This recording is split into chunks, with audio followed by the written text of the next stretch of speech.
Hey there, I'm Julie, a fan Balzer, and one of the things that I love to use my ScanNCut for are repetitive tasks that can be really boring or tiresome or just take a long time. And so one of the things I do quite often is create masks for my stamps.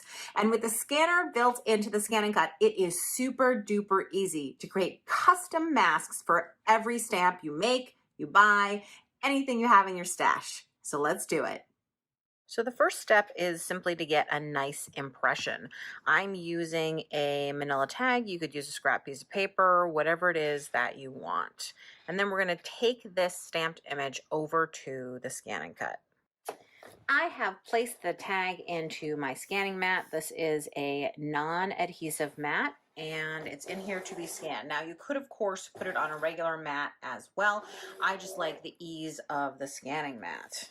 From the home screen, I'm going to choose Scan, Scan to Cut Data, and press Start. The machine is going to take the tag in, scan it, and create a cut file from it. Since I'm creating a mask, I only want the outside of the image, so I'm going to choose this first scanning option. I'm also going to drag in the edges of the scan because I don't want the tag outline. I want my stamped image of my leaf outline. So you can see the darker line is what's going to cut out. So I'm going to hit preview. And it still looks great. So I'm going to go ahead and say okay.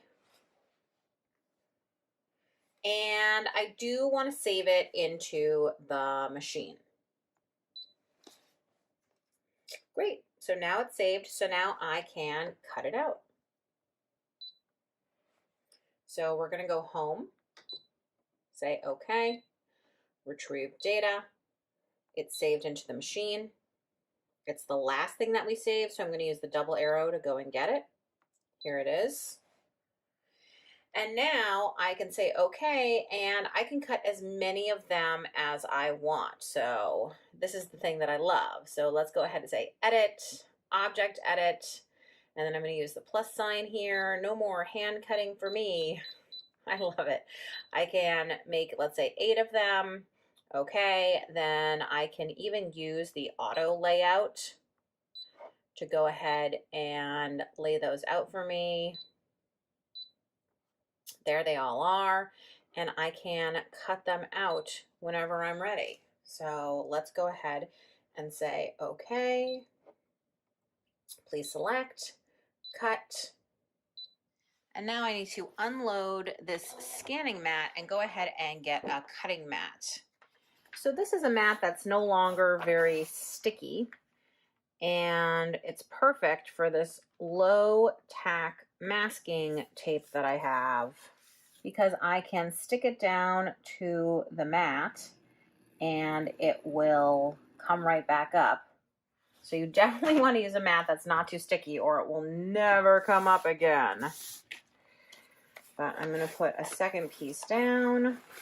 So I'm just putting my second piece down, and I'm trying not to really overlap them because you don't want to create a double layer for the ScanNCut to cut through in one spot. Now this is ready to load into the machine.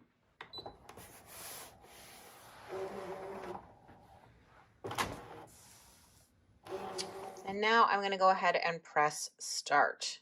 Now obviously I haven't filled the entire canvas, so there'll be some space left over. If you really wanted to use all your materials, you'd be sure to fill your canvas entirely. So now that the masks are done cutting, it's time to use them. So a quick tip for the pieces that go across the crack, by the way, here, you know, there's 2 different sheets, is just take a piece of tape, you know, and put it right across there so that you know the 2 halves will stick together when you peel it up. You can see, because this is low tack, how quickly and easily it comes away from the sticky mat. Again, use a very low tack mat. So I'm stamping and then placing my custom masks right over my stamped images. You can see how perfectly they fit this sort of very wonky hand cut stamp. And this allows me to layer my stamps without thinking or worrying about sort of stamping on the image before me. And so when I peel off all the custom masks, look at that. A beautiful layered print with so much depth and interest, and all thanks to those custom masks that I was able to escape having to cut with scissors thanks to the ScanNCut. Thanks so much for watching. If you want to learn more about ScanNCut, I hope you'll check out ScanNCut Club on my YouTube channel. You can always find out more information on the ScanNCut website at scanandcut.com.